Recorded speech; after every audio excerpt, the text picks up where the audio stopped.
Hi, this is Jensen McRae, and you're listening to Main Pod Girl.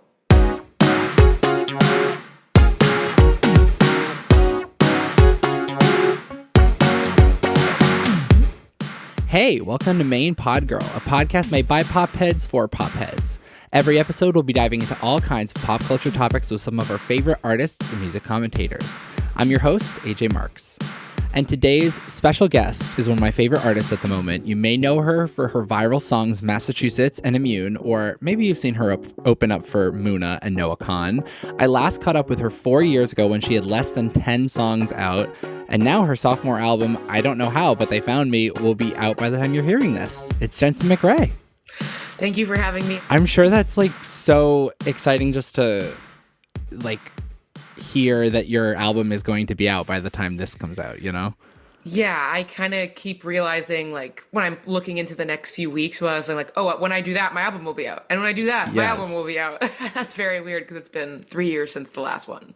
I used to do this thing when I was really excited because I used to live in the UK, right? And when I would fly home, I would get really excited to, go home for Christmas or for 4th of July or something like that. And I would buy milk at the store. And if the milk expired after my flight, I would just be like, oh, this milk isn't even going to last as long as, you know what I mean?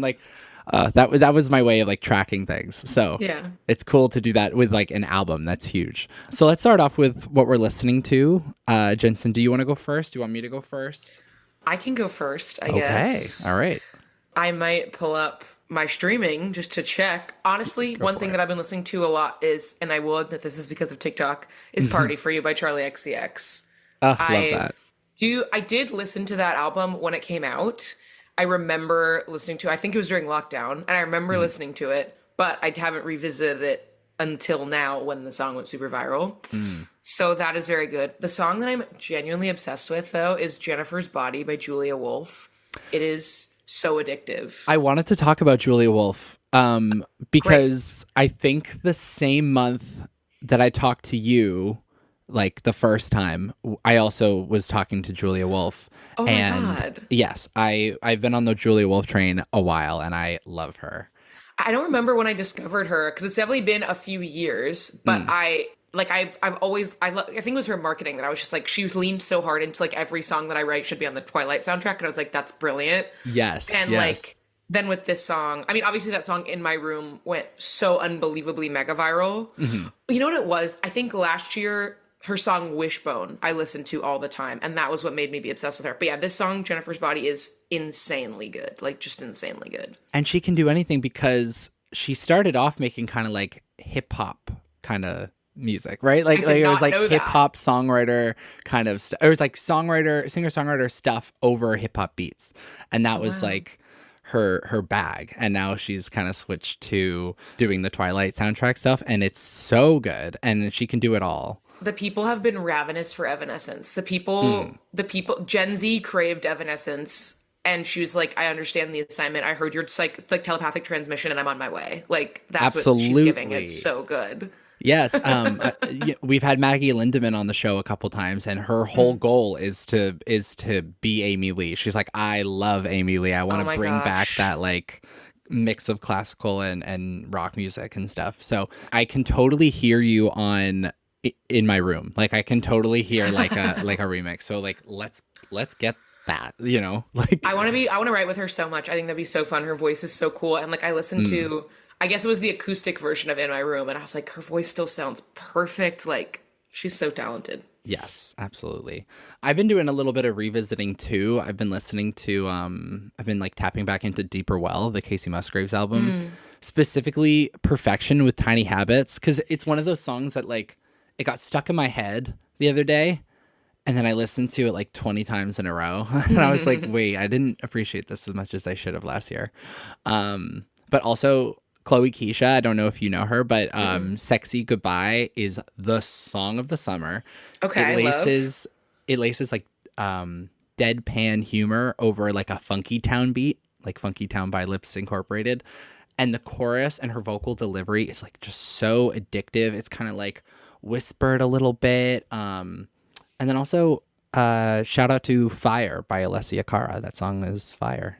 I haven't heard that song yet, but I just added Sexy Goodbye to my playlist, so I will be listening to that later. Hell Because you yeah. sold me. Let me know what you think. But let's get into your music now. And before we get into things, I should disclose, I don't know if you remember this or if I told you this, but I am from Massachusetts. So, Which there are many such cases. Many of our best people are, and it's okay. Ultimately, I do love Massachusetts. Like, I've been seeing screenshots of people be like, what's in the water in Massachusetts? Like, what's going on with the girls? Because it's like, there's my song, and then Jensen McRae has that song. I think she has two songs referencing a night out in Boston. And then Renee Rapp has a song called I Hate Boston. And everyone was like, are we okay? Like, what's happening? And I just want it to be clear that, like, the point of Massachusetts is that I have forgiven him, and we are all good with that state. But yesterday I did have a tour rehearsal. Well, actually, it was a rehearsal for Kimmel, which I guess by the time this comes out, maybe I would have already done that. But we had two new people come in on our crew, and both of them were from Massachusetts. And I was like, oh. And I was like, what part, obviously? And one of them was from a town not that far from my ex's town. And I realized, like, they probably would have played each other in sports. And that was really unsettling to me. But my thesis statement is that I do love Massachusetts, even if it is, it's fraught. Yeah, it's all over the place. It is. Yeah. But, at least we're, very democratic. So What part of Massachusetts are you from? The North Shore. So is that east or west? That's east, right? If it's the shore? Yes. Yeah. Okay. It's like right above Boston, basically. Gotcha. Okay. So it's all the like collection of like, it's like near Salem. Okay. I mean, that doesn't really, I don't know as much Massachusetts geography as I've perhaps implied, but think about like the architecture of like Yield and Salem. It's kind of like that. Just It's like very New Englandy. It's like that we get the typical four seasons, all that. Beautiful. And I'd love to get into the song with you, but I'll let you recap its origin story for anyone who hasn't heard it. For sure. So it was November of 2023, and I was having a conversation with someone where they were talking about, I think they were about to play a video game tournament. And I was like, what are you talking about? Like, what video games do you play? And they said the name of a video game. And I was like, oh my God, that is I don't think I said this to them in the moment, but in my head, I was like, that is the video game that my ex-boyfriend used to play, that I used to watch him watch walkthroughs of on YouTube. Whoa. Didn't know I remembered that. Came home and was like, what else do I remember? And I just started playing the song. Like, immediately I was like, when someone tells me they're from Massachusetts now, I always ask what part. Just like listing off all the stuff that I remembered, wrote that first verse and chorus, and didn't post it right away. I think I posted it the day after I wrote it. And so yeah, I had the conversation on Friday, wrote the song on Saturday, posted it on Sunday. I posted it like in the middle of the afternoon. I remember I went to my parents' house and didn't look at TikTok because like allegedly if you go off of TikTok, it boosts the algorithm boosts your post more because it's trying to like, I don't know. I guess if you have notifications on, it's trying to lure bring you you back to the app. Yeah. Yes. Yeah. And I don't even have notifications on, but regardless, I try to log off after I post. And so I was at my parents' house and I asked someone in my family, I was like, can you check how the post is doing? And it had like, I think it had like 250,000 views in like an hour or two. And I was like, oh, wait, what? Like, what's happening? And I also posted on Instagram, and on both platforms, it was just like an explosion that I'd never seen before. Like, even compared to Immune, when I went viral on Twitter in 2021, like it felt like it was moving even faster than that. And yeah, but I think it took like 2 days for it to hit 1 million on TikTok, and then not long after for it to hit that mark on Instagram. And I gained, like, I'd been on a mission to get to 100,000 followers at that point because I had been building my following all year, posting a lot of reels and like trying to generate more interest in like an off year because I knew I was going to be releasing an album. And I had gotten to like 80 something thousand followers. And then when Massachusetts came out, when the clip came out, it just like it blew past 100,000. Like really, like I think I gained like 40,000 followers from that post or something insane. Yeah, I guess in both Massachusetts and Immune, I gained, my following went up by a factor of like 50%, which is like, you don't ever expect that to happen. So that was crazy. And then people obviously asked me to finish it. I took it to a session where I wrote most of it, and then I still didn't think the bridge was right. So then I was in a hotel room on tour where I wrote the bridge that we now have. And then in January, that was when Justin and Hailey Bieber posted about it. And that was when I was like, oh, I guess this song has to come out, because I had not had any plans to release it. But their stamp of approval, I was like, the fact that they're posting about it 2 months after the initial swell, I'm like, this must have some kind of staying power. Like, people must really care about this. So I guess I need to release it. Yeah. I mean, you listen to the people. Immune also had to come out once you. Yeah. But the thing is, like, I'm very invested in like making creative choices based on what I feel is going to serve the narrative of my album best. And I don't want to be overly reliant on like the decisions of the people, because people change their minds very quickly. Yeah. Like sometimes there are people who on social media who, and for good reason, are like, oh, I'm only going to post like what goes viral. I'm only going to release what goes viral. I'm just going to follow, where the momentum is. And the problem is that like, you can't necessarily guarantee that a post that goes viral is necessarily going to turn into a song that charts or something. Like, they're just not the same thing. Mm-hmm. I would love to have a song chart one day, but it's not like the main driver of why I release music. So it's like, when I do release things, it's like, I need to make sure that this belongs in a longer body of work and that it tells a cohesive story. And I wasn't convinced that Massachusetts was that. But then as we assembled the track list and as there was overwhelming demand, I was like, well, maybe I'll put it out, but it won't be on the album. And then I was like, no, it actually fits perfectly as the closer of the album. I love that. And from what I'm seeing of the album, like how it's shaping up, I'm kind of seeing that vision too. It's so funny, this, like how relevant this exercise of writing down what you remember is to me right now, because I started keeping a dream journal. Amazing. A couple months ago. And I found that, once you start writing down your dreams, you realize, or at least I realized, that I dream every day. I dream, or every night, I guess.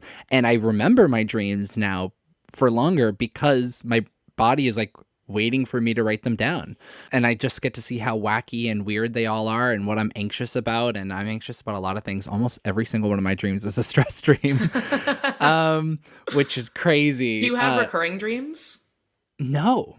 Okay. No, but I have recurring themes. A lot of times, and it's so funny, from doing this podcast for so long, it's like a lot of times I'll dream about the logistics of doing the podcast. Like I'll have, I think I had a dream the other day that Teddy Swims was on the show, and I was thinking about the logistics of the sound. I was like, oh, there are other people in the room at this like circular table. Like, how am I going to cut this out? I was like, oh, I'll have to like re-record my questions and stuff afterwards. And it was silly. I was like, why am I thinking about the logistics here? But then anyway, I was listening to this podcast with JoJo about her memoir. She was talking about how when she wanted to write this memoir, her publisher told her to write down 100 memories and just like start with that. And I was like, I could do that. And so I paused the podcast, and for 45 minutes, I was like, let me just see how many memories I can come up with. And I came up with 125. And I was like, that's pretty good. That's pretty good. So it was like 2 a minute roughly. Then, I don't know, I just got addicted to it and I just didn't stop. Like, so even today I've written down like 3 or 4. I'm now at over 600. Wow. And all this to say that one night in my notes app, I wrote, recalling memories is kind of like recalling dreams. The more you practice it, the stronger your memory gets and the more you end up remembering. And yeah. I think that's going to be the theme of for me this year is, remembering everything. And so I think it's really cool to listen to Massachusetts, and it's a collection of memories, seemingly random things like what video game he used to play and where he's from and Christian Bale and all that kind of stuff. It's like, do these things really ultimately have a purpose? No, but they're fascinating. And if you collect them all together, collectively, they have a purpose. Yeah, I think it's really fascinating that you mention like this practice of like just craving writing down memories, because part of the reason I was able to write that song was that while I was in this relationship, I had a page, and I do this in all my relationships. I do it with a lot of my like closest friends. I'll dedicate a page in my journal to a person and just like stats about them. So I have their full name, I have their birthday and all their zodiac signs that I know. I'll have their favorites of everything, favorite color, favorite drink, favorite food. Like I'll list all the favorites. Like, hell yeah. Here's all their dreams. Here's all their catchphrases. Like I didn't check the journal before I wrote the song, but I can literally see the picture of the page in my mind that I had with all of those stats written down. And it's like, why do I do that? I don't know.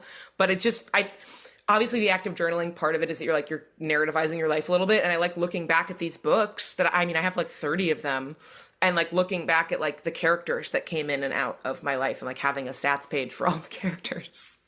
Okay, we are so similar. It's crazy. I haven't done that specifically, but that is totally something I would do, because it is important to kind of like reflect on how you feel about people and who they are to you and what you know about them. Because I mean, at least for me, I don't know if I can speak for both of us, but like other people are like the most important part of life, and so it's like, I don't know, it's an act of love. Yeah.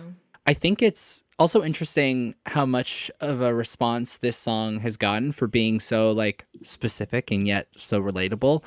And I'd love to touch on relatability for a second, because I think that word, along with authenticity, has like dramatically shifted over the course of our lifetime.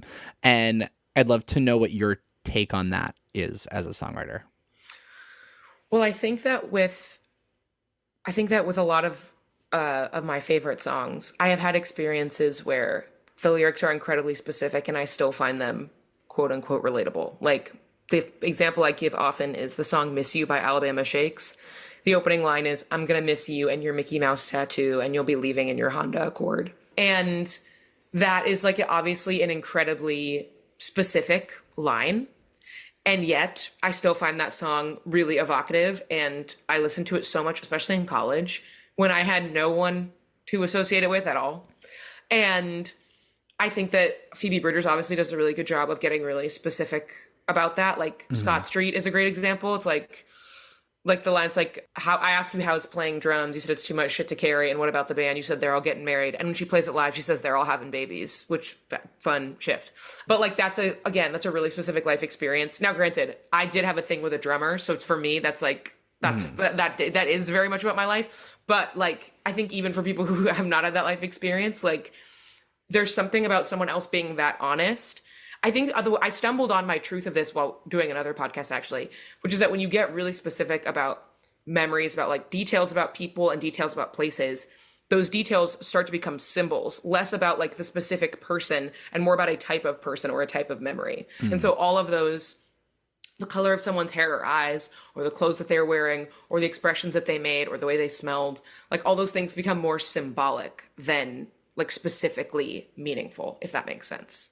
Totally. No, like absolutely. And we love stumbling upon truths during podcasts. I do it all the time on this one, and it's wild. And I'm sorry that you ended up dating a drummer, but personally, I don't think being relatable is like in writing a song that's so generic that it could apply to anyone. I think the transparency is what people relate to, and your music has a lot of that, right? Like we relate to characters in movies that go through like one of a kind or even supernatural situations that we'll never experience, but it's how they go about it that we relate to.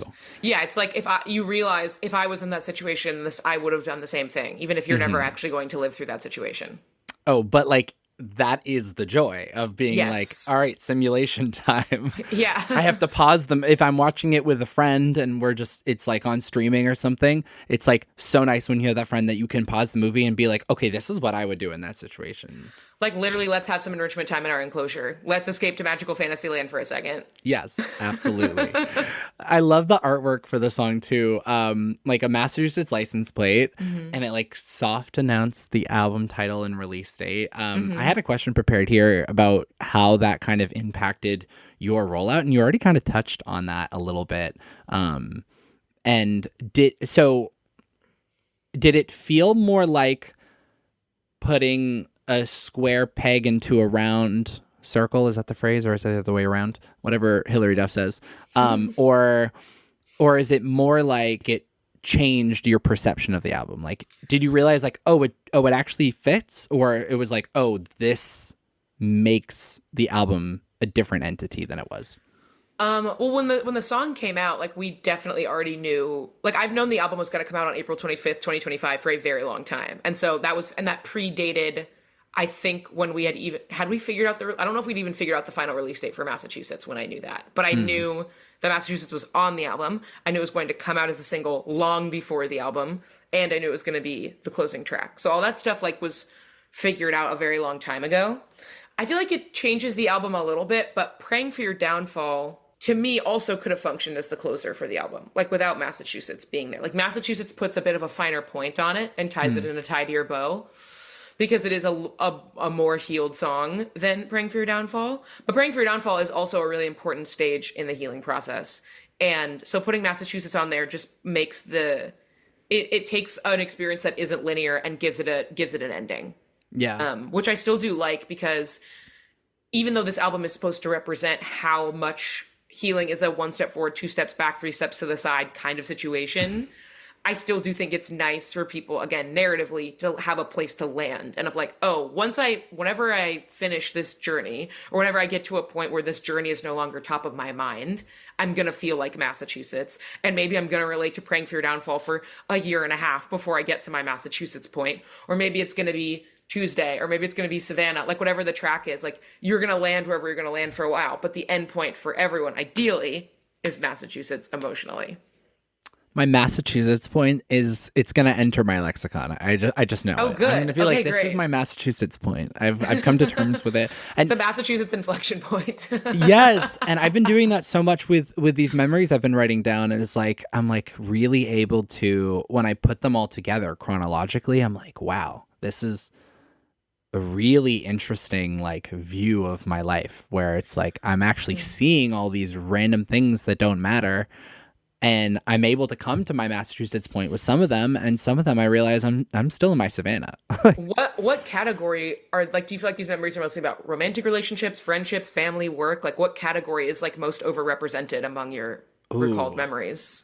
It's really interesting because only a couple days was I able to even explore one of the genres of like one of my like no longer friendships. Right? Like, yeah. I wasn't even... Everyone has their thing that's like, I can't even touch it. Yes, it was too new. It was like 2-3 years ago, something like that. And it just like, I wasn't even able to process it for a while. And it did kind of wrap up in that bow sort of way, in like in a very weird way that I don't think people would expect. I was able to like have peace with it for a while, but I don't think I was able to like go back in. Like, I didn't want to write down all of the tragic parts of it and all the small details that I didn't like about it. I didn't want to write those down. I started off mostly recapping like happy memories from growing up, like things that my mom would call me, or things that like my dad, you know, said that he joined the play in senior year, and he's like so much of like a tradition. He grew up in like such a traditional gender roles kind of Italian immigrant family, right? And so him telling me passionately about how that play that he did senior year was like the best thing about his high school experience, you know, and it's so like just doesn't fit with his character at all. Like, that's the stat that I'm like, oh, I want to write that down because I don't ever want to forget that. Yeah. Or like my New Year's Eve playlist in 2009 to 2010, like Replay, Fireflies, yes, TikTok, Bad Romance, like I want to Fire Burning. I want to remember these things because for some reason they've stuck around for so long. Like, why did my grandmother taking me to the Peabody Essex Museum to the origami exhibit stick with me for so long? But it did. And I still remember how to make a frog and a penguin. So it's like leaning into these small things, writing them down. The first time I write them down, I'm like, I don't know what the importance is. But I think seeing them all together, I'm kind of like, wow, that was the beginning of my creativity. Wow, I'm realizing that like validation from adults was so important to me because like the kids around me didn't understand me, right? And like adults were the ones who were encouraging me to like keep going.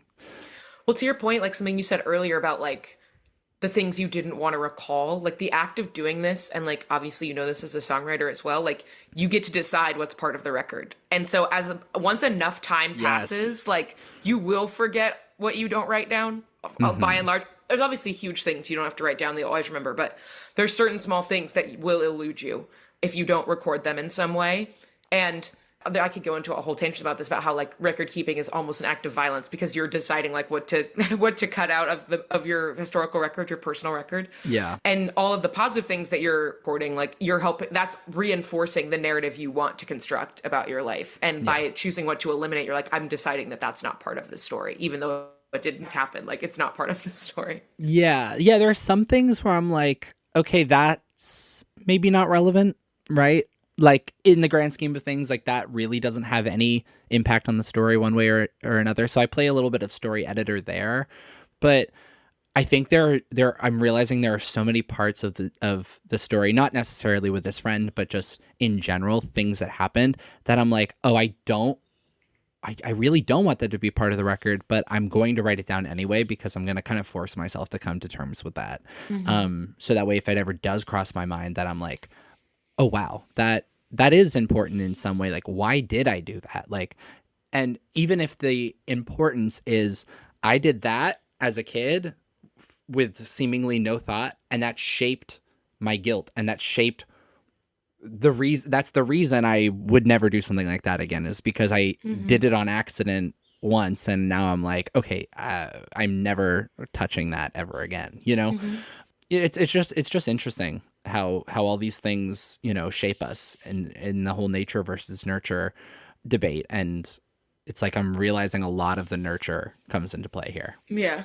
So on nostalgia, your words about nostalgia playing such a huge part in your creativity really resonated with me. The quote is, if you're a screenwriter, watch the first movie that made you want to write a movie. If you're a songwriter, listen to the album that made you want to be a songwriter. If you're drawing or painting, go to a museum or look online at the first images that struck you. I feel like sometimes we get so caught up in being something new, or we don't want to be seen as too referential. But when you lean into those references, that's kind of when you tap into the fabric of who you are, right? I am that 2009 to 2010 playlist. And do you think that's why trends tend to cycle around every 20-ish years? Because the 25 to 30-year-olds that are dictating the future of music are just looking back at what first inspired them growing up? Well, first of all, that's very haunting because I am a 25 to 30-year-old. And so like the idea that I'm like, I mean, I keep seeing TikToks that are like, oh, that feeling when you're in your early 20s. And I'm like, I'm in my late 20s. How'd that happen? But to your point, we were talking about authenticity and relatability a little bit earlier. And I think the fear of being overly referential can be managed and mitigated by having really pure, authentic intentions when it comes to your references. Because like I was just reading a Pitchfork review of an album, and the complaint, it was not a very positive review, and the complaint was essentially that the person who had made the album was overly referential. They'd drawn inspiration from like seemingly like everybody that they ever listened to, and were trying to replicate like every single sound like at once on this album. And the end result was like, it sounded great, but it didn't have any distinctive identity.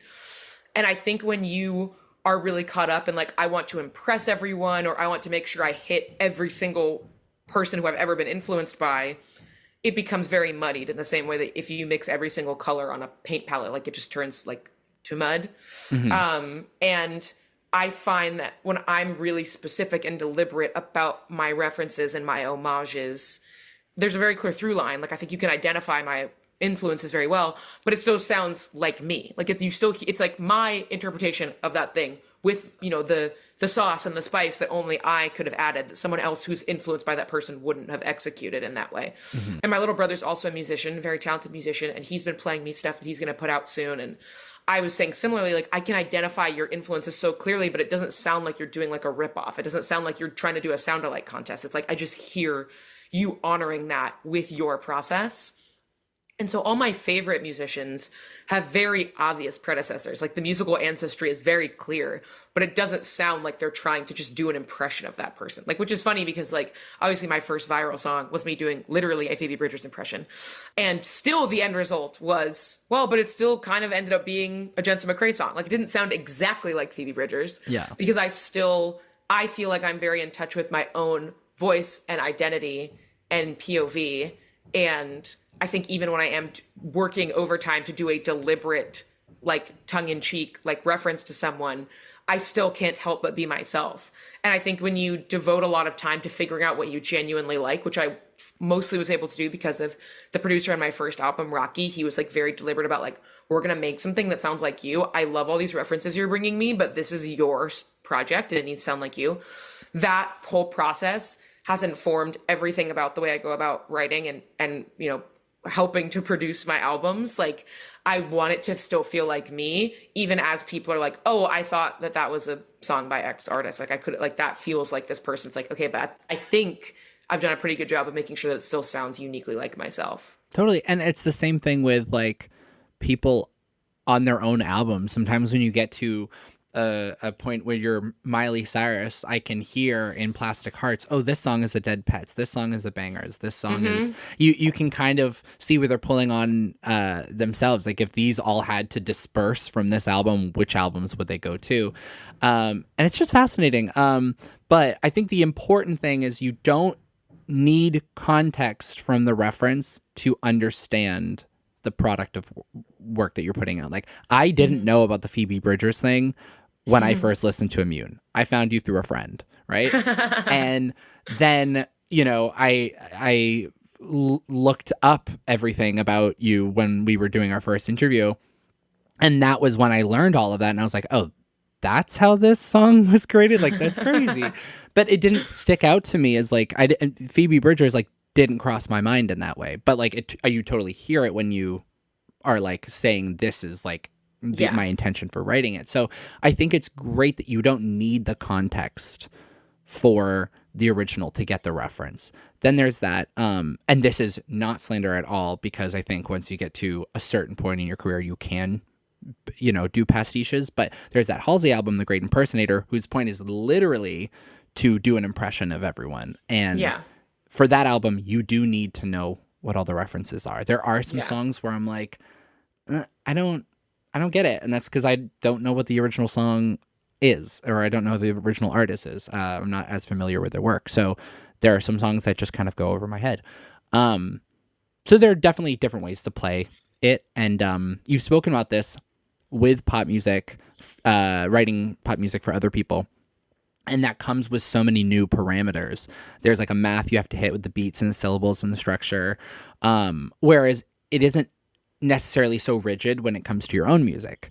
I like to think of it kind of like as a haiku, where the creativity comes in how you're almost like problem solving like a puzzle. Exactly. Yeah. And it's like, okay, we want to say this, but we want to say it in a way that comes across like this. We can't use any words that, evoke this idea. And so what is a word that we can use to do this? And what's something that's this many syllables or sets up this? And what are the rules? What are like some rules of pop music that like surprise you the most when you first started?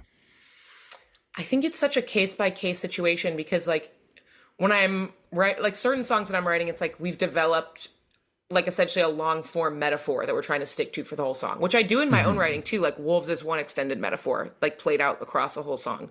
But like there will be other songs where it's like, okay, like the concept is going to be something about like, I don't know. Like I remember I wrote a song when I was in college that was ostensibly going to be pitched to other artists and everyone knew it, called Painkiller. And it was like, okay, so everything about this is going to be about like the sensation of painkiller medication. Like it's about a night out and like needing a night out to like numb the pain or whatever. But it was like that we had to follow that and make sure that that through line was continued. Even if it wasn't in every line, like in every section of the song, we were hitting that notion. If that's not the case, if it's not like an extended metaphor thing, it's like, it just needs to have, there needs to be an attitude and a tone that is maintained, I feel like, throughout the song. I feel like when you are dealing with, and maybe I'm wrong about this, but this is my impression. I feel like with like country music or folk music, there's this idea of like, there's a story that's being followed and there's an emotional transformation over the 3 minutes akin to like a hero's journey, because it's so narrative and because the lyrics are supposed to be so narrative. Like the beginning of the song, you feel one way and each verse might be expressing like a different feeling. And when you reach the end of the song, the chorus maybe takes on a new meaning, or there's some kind of an outro, like whatever it is, maybe it's the bridge where you realize you've either unmasked your true feelings or you've changed feelings entirely to have a different perspective on what you're singing about and writing about. I feel like Massachusetts is a good example of that. Like the end of the song is like the chorus changes, and it's like the fire in my gut that I've chased ever since you set the bar, you're gonna stick. And it's like it's no longer about like the specific memory sticking. It's like, oh, it's all of you. Everything about you is now in my DNA. But I feel like with pop music, on the other hand, it's more that like there's an idea of maintenance. Like you have to make sure that every part of the song is reinforcing the same concept and keeping people sitting in the same place emotionally. And obviously that's a generalization. It's not true of every single pop song, but I think of like Teenage Dream by Katy Perry, which is one of the great pop songs of all time. And it's like every single breath of that song is reinforcing you make me feel like a teenage dream. Yeah. It's not there's no tonal shift, there's no emotional shift, because it's like I am going to get you to understand this, that first line of the chorus is the thesis statement of the song, and every single other line of the song is evidence in support of that thesis. And I feel like a lot of the pop music, Party in the USA, every line of that song is, I put my hands up, they're playing my song, it's a party in the USA. And everything is in support of that. Even as you get narrative of like, I just hopped off the plane at LAX, emotionally where we're at is, it's a girl who just got to LA for the first time, and they played her song in the taxi or the club, and she's like, now I can relax because they're playing my song. That's the story. Whereas, again, like not to reference my own self, but like Savannah, like the beginning of the song is like, we're getting a little bit of context about like who this person we're talking about is. And the bridge is just like an evisceration. Like the chorus is like a little bit of a critique of this person. And then the bridge is like, I'm taking myself down and you're coming with me. Like it is like brutal. And so I think that like a lot of the folk and country music that I love does that as well. And I think both of those are really unique skills, because being able to maintain a mood for 3 minutes and have everything be really specific and reinforce that idea is so difficult. And similarly, being able to tell a complete cohesive story with an emotional rise and fall in 3 minutes is very difficult. So I think many of the best writers of one genre are also really great at writing the other genre. And they're both incredibly challenging and intellectual exercises to do. And that's why I love pop music so much. And it makes me sad when people are like, I don't even listen to pop music, it's so stupid. I'm like, you're not paying attention. It's amazing. It's amazing. Yeah, when people are like, do we have too much poptimism these days? I'm like, no, I still think we need to repent, because we had so much like anti-pop propaganda, right, in the 2000s, that it's like, what was going on? Like, what was in the water? Like, why did we hate things that brought us so much joy? I think it's because people didn't realize how much work was going into it. Teenage Dream, right? You were talking about. I'm friends with one of the songwriters, Bonnie McKee, who we've had on the show a couple times, and she's written that song, or she wrote that song like 5 different times with Katie and the crew, and I think it took them 5 months to get just the lyrics right. Like the melody, everything else was already done, and they were just like. It needs to be perfectly nostalgic, even though it hasn't even come out yet. And that song makes you nostalgic when you hear it for the first time, which is such a feat. So it's so important, and the words are so specific and so specifically chosen. But I think because the aim is for it to seem so simple and so effortless, people just took it at face value and, yeah, that's so simple. Anyone could write that song. And it's like, you absolutely could not. And I want to return to what you said about like the anti-pop propaganda, and to return to what we were talking about before of like the reason why the trend cycles work the way they are is because the people who are in their 30s, usually 30s, like, people, the adults, whatever the youngish adults kind of set the tone for culture. And in the 2000s, I feel like there was like this wave. Was it rockism? I think it was called. I think I read an essay about this in music school, rockism versus poptimism. And it was all these, I fear, older white men who were like, where's the rock? There's rock, the Beatles. And it's like, okay, not everything's, first of all, the Beatles are pop music. And also not everything's the Beatles. And they're like, the Rolling Stones and Led Zeppelin and like pop music sucks. And it's like, well, you're not the audience for it. And also like, of course you miss the stuff that was popular when you were a kid because you were a kid. Like, it's not because it was the best music of all time. It's because you were a kid. And now, as a haggard 27-year-old, like the music that I loved was within pop music of the 2000s. And all these girls, all the pop girls now, we all grew up on 2000s pop music. We all grew up on Katy Perry. We all grew up on Britney Spears to an extent, and like Miley Cyrus, and like we were listening to all that super fun, sugary, rot your teeth out, so sweet pop music. And we're like, that's the best music ever. Because that was ours. Yes. One, women are finally getting a chance to like set cultural tones, but also it's like, that was what was huge. And there's so much music that's amazing from every decade. Like people love to talk about, they'll isolate random decades and be like, oh yeah, music was bad that decade. And it's like, it wasn't. We just didn't have like streaming services so that you could have access to all the music being made at once. Like there's certain music being made now that I don't like, but I would hate if like people remember the 2020s as like, oh yeah, it was this music that was bad. It's like, there's so much music being made now and so much of it's amazing across all these different genres. And we just have access to it now. But yeah, I think it's great that like, there is so much poptimism now because like the elder Gen Z and the younger millennials who are kind of like starting to set the new wave of culture are we are the kids of the 2000s. Like that was what like that's the pop culture we're nostalgic for.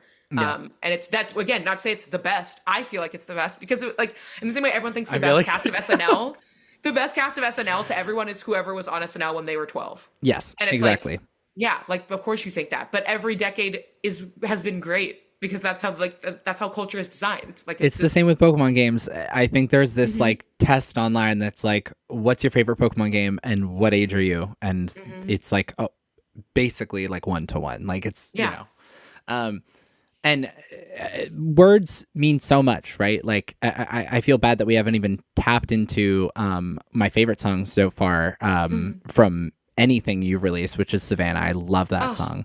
But you. the words mean so much because at the core, you are a writer, whether that's songs, whether that's slam poetry, essays, like what have you. Like, I mean, yeah, it kind of like follows you around. Like, what do you think about that makes words tick for you like that? I would love to know. I just since I was so young, I was talking to my mom about this the other day about how people really do, if you're a person with a passion, like that guides your whole life, you really do come in with it. Like I can't remember her name, but I was watching a TikTok of this girl that I know through, like we're internet mutuals, and she's like a journalist and she interviews a lot of indie musicians, and she posted a video where she's like gotta be 4 or 5 years old, like a home video, and she's running up to everyone in her life with like a toy microphone and interviewing them. And then it cuts to 20 years later and she's like interviewing Inhaler and all these cool people. And it's like, oh, you came in with that. Like, who knows why you did that when you were 4? Like, like what parent is like, my child's a journalist? Like, you don't think that. But she just had it in her. And similarly, like when I was so young, like I just loved, my mom used to do exercise with me and my older brother, which was numbers, numbers, numbers, and letters, letters, letters. That's what we called it, I guess. And like my older brother just wanted to like do multiplication tables. He was like 3 years old doing multiplication tables. And he just wanted to do it over and over and over again. And I think I just wanted to write the letters of the alphabet over and over and over again. This very repetitive, obsessive behavior. And my older brother's now my business manager. And he works in venture capital, loves numbers, numbers, numbers. And I am a songwriter, love letters, letters, letters. But these are the things that I'm like, when I'm writing down my memories, I'm realizing that almost everything is full circle. Like there are, like, even with the origami thing, like there's nothing that I remember putting out into the world as a 10-year-old that I don't think has come back. And even some of them, I'm like, I don't fully see how that's come back. I'm excited to see if it does in the next couple of years. Like everything has kind of played a part into some aspect of my life in just very strange and unbelievable ways. And it's kind of, you would think that I'm making it up for how everything comes up full circle. Like it sounds fictional, the numbers, letters, letters, letters, but it's true. Yeah. And so I challenge you to start doing this is going to be like an ice bucket challenge or something, but like I challenge you to start writing down all the memories that you can, and just see kind of like over time, kind of like what they mean, or like try to secure a little bit of meaning from them. No, I love that. And I'm definitely going to do it. And the reason I thought it was interesting that you mentioned it was because my older brother turned 30 last year, and he set himself the challenge of writing down like his 30 favorite memories of his life for 30. And he was like, after he like presented us with the list, and he was like, I realized after I finished writing it that not one of those memories had anything to do with work. It was all like friends and family and romantic relationships. Like none of them were about work. And I set myself for 27. I was like, I'm going to write down my 27 favorite memories. Almost all of them were work, because there were a few of my family as well, but like almost all of them were about shows I played, opportunities that I got, like milestones that I hit, because he likes his job. I'm fortunate enough to genuinely adore my job. Music is so, I like might start crying. Music is so important to me, and I love doing this so much. And like when I've done, recaps of my years, the last couple of years, and I'm like, oh, what was my favorite memory even from every month? 100% of them are related to being a professional musician. Like it's Yeah. all like especially like with shows, like so many of my favorite memories are like shows that I played, or like just like being on like times when I laughed really hard on the road with my team. Like it's just, or be like certain sessions that were, exceptional. I love doing this so much. So I know like if I just try to write down random memories, obviously my early life, it'll be all the like family and friends stuff. But like my adult life, I would say probably 80% of my happiest memories are while I'm working. See, I love that though. I also realized like through my own process that I never told my parents, like starting around like fourth or fifth grade, I didn't tell them anything about like my personal life. I only ever talked with them about my career because I started my career like at 10 years old. And genuinely, like I was touring the world at 10 or 11, I guess. And I think from then on, I've like realized that like all the memories I've shared with them have been like things related to my like successes. And so it's kind of interesting now I'm writing down all these other childhood memories, and we're having a memory day tomorrow where we're like opening up all these which is also very fitting. We're opening up all these time capsules and all like the things that we've saved over the years. And I'm gonna like see if there are like certain memories that I can share with them that like I didn't share with them as a kid, that I'm like, hey, I never told you about like this friend drama that I had that's like totally irrelevant now, but like I don't know, it's kind of healing to to share those because like you said, like I'm also so passionate about what I do. It's always been like people would ask me what my hobbies are, and I'm like, as opposed to work, because they're one and the same. Yeah. I have one more game called Song Superlatives. Okay. Because I have not heard the full album, but I'm excited for some teasers, and everyone listening to this will have heard it by now. So just like high school yearbooks, where the graduating class votes for their peers on a number of different categories like best dressed or most likely to become president, I want to give you a chance to give you the songs on your new album their own superlatives. Okay. But unlike high school, you can give multiple superlatives to a song. Okay. I want to start by saying that my high school, the superlatives were used to bully me. I got most outspoken and most likely to be heard from across the quad. Those were my superlatives. I don't think we were allowed to have negative superlatives in my school. They were so mean. I didn't even clock it fully at the time that it was mean. And every time I tell someone that, they're like, "Oh," and I'm like, "Oh yeah, that was that was mean." But anyway, yeah. I mean, outspoken. At least I can see how they got past teachers, but the other one. But also outspoken was derogatory because I graduated high school in 2015 when it was not cool to be political. So like, I think maybe a teenager getting that superlative now, maybe that's a positive thing, but 10 years ago it was not. Yeah. So the superlatives I have for you, the first one is most changed. Most changed? Yeah, the song from like the inception point to the version that we're going to hear on the album. Oh, okay. That's interesting. Maybe there's like a couple of contenders.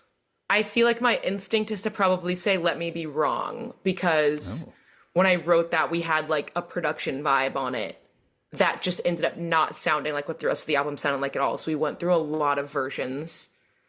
I went through a lot of versions with the guy that I wrote it with, and then when I took it to Brad Cook, like he did his version, like that was like, obviously since Brad produced the whole album, like it was cohesive in that way. So I guess I would say probably Let Me Be Wrong. Interesting. The next one is most unique.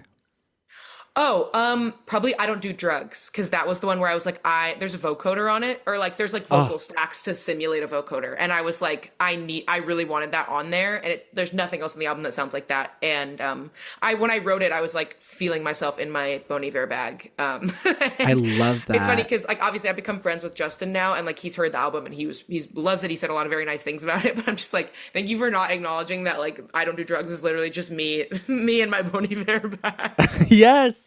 I was gonna say, I was just talking to Dora Jar about this. The two things that I love that like are just my sweet spot when it comes to music is a vocoder or finger picking. So this album will have both, and I'm very excited. Next one is best storyteller. Okay. I mean, my instinct. Well, okay. I'm like gassing myself up. I'm like, I'm a storyteller in every song. Maybe I Can Change Him, because that was the song I was most resistant to putting on the album, but everyone else really loved it. And it does tell a very specific story of like like the experience I think a lot of people go through, especially if you date men, of like, I can change him, I can fix him, like right, like it's just my love is all it will take. No, it won't. He doesn't want to change. He just doesn't want to. He's not going to. And I feel like the story, it's like it's got that country vibe, and it has that. If you follow someone, like realizing that that's not going to happen, I think over the course of the song. I'm excited. The next one is most opinionated. Most outspoken, actually. Most outspoken, yeah. Praying for your downfall. Praying for your downfall, for sure. Praying for your that makes Absolutely sense. praying for your downfall. And the last one we have is cutest couple that never was. So Novelty. My song Novelty is literally about returning to a situationship over and over again after every breakup you have, and that's Novelty. Okay, wait, actually, I was going to say that this was like a song that you wanted to be a collaboration. Oh, but okay. actually, wait, I love that. It just kind of like perfectly fit. But I'll answer that as well. A song that I want to be a collaboration, probably Daffodils, which is like total tonal shift. That's like the saddest song on the album by far. But I would love for that to be a collab. There's like a few different people that I think it would be cool, and I don't want to put pressure on them. I don't want to speak it into the world. But I think that one could be really powerful with someone else on it. Interesting. Okay. I'm excited. I'm very excited. This was awesome. I had so much fun talking about memories. Great conversation. Really, really great. Good. Thank you so much for coming on the show. It was awesome. Thank you so much. I'll see you hopefully sooner than 4 years, but yes. Good luck on the album. Thank you so when much. It comes out, and good luck on Kimmel.